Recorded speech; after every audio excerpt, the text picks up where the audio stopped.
All right, AP welcome to our third video in our Domain 1 lecture series.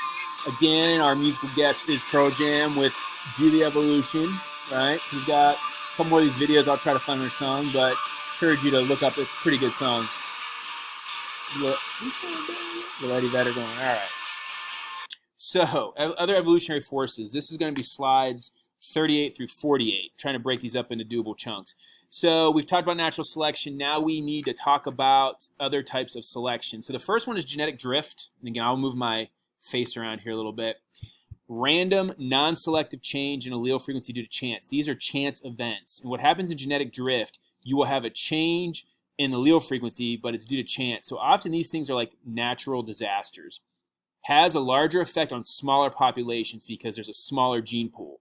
And so if you got a smaller population, they are more susceptible to large or to these genetic drifts. So if we look at the top graphs, and they show these graphs often on the AP exam, population of 20, you see all of that variation. So you have that red going all the way to the top, the orange and the colors going to the bottom.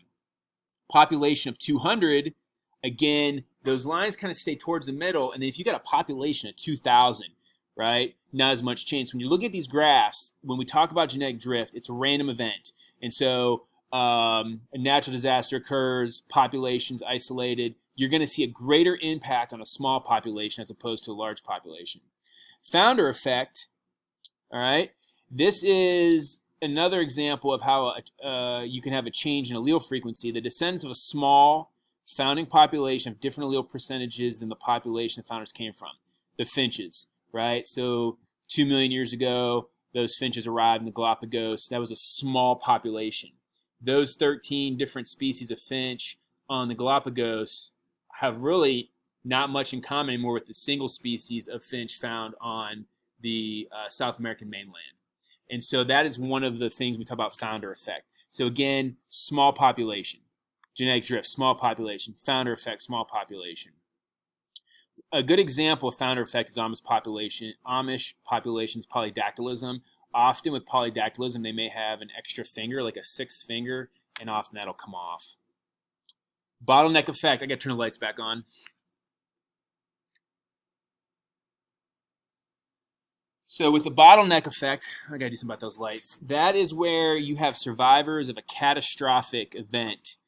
Decreases the population, again, have a different allele frequency. So I like to think of cheetahs. They've gone through two bottlenecks. So there's your population size, the bottleneck effect, right? There's a catastrophic decrease in the population, and they go through recovery. And so modern cheetahs have genetically similar to the two bottlenecks. There was a mini ice age and also due to poaching. So that the key point with these things is that something is happening in the environment that's not naturally selection. This is different, that is causing a reduction in that allele frequency. Gene flow is another one. Now, what happens in gene flow, I'm going to put my face right between here. All right, what happens in gene flow, you got movements of alleles due to immigration, emigration. So they are the same species. So population A, offspring have genotype big H, little h. So they tend to be more blue. So, in this population of big H, they're homozygous, so they're all blue. In population B, little h, so they're all red. Gene flow occurs, and so you have the introduction of those red birds into that blue bird population. It's going to cause a change in the allele frequency, and so you're going to start to see heterozygous big H, little h.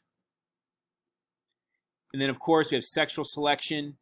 This is a persistence of traits that signify fitness. So in this fiddler crab, having one larger cheliped, or claw, whatever you want to call it. And so this would be sexual selection. These are not natural selection. I will show you a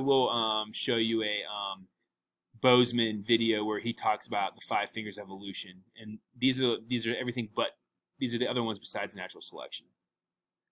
So peacocks are male, and so in sexual selection, the females will tend to pick males that have larger, right, on those feathers, they look like eye spots. And so what that sends to the females that they're healthier, and so that'd be sexual selection. And then can be intersexual or intrasexual, so between different species. So we talk about that. So here's our misconception alert. Evolution is random. Evolution is a change in allele frequency in a population. The change involves random forces and selective processes. However, you have to have that allele frequency change. So that change involves a random force, genetic drift, gene flow, but the selective pressure is natural selection. So we got to be careful that it's just going to happen. There have to be certain pieces of the puzzle put together for it to occur. So that is the third video. This will be the last one for Pearl Jam. Oh, let me see if I can play it. And then again, so me signing off from 102 in the heart of the Colombian on Tipton's beautiful south side. Let me know if you have any questions, and then I will move on to the next presentation. So have a good one.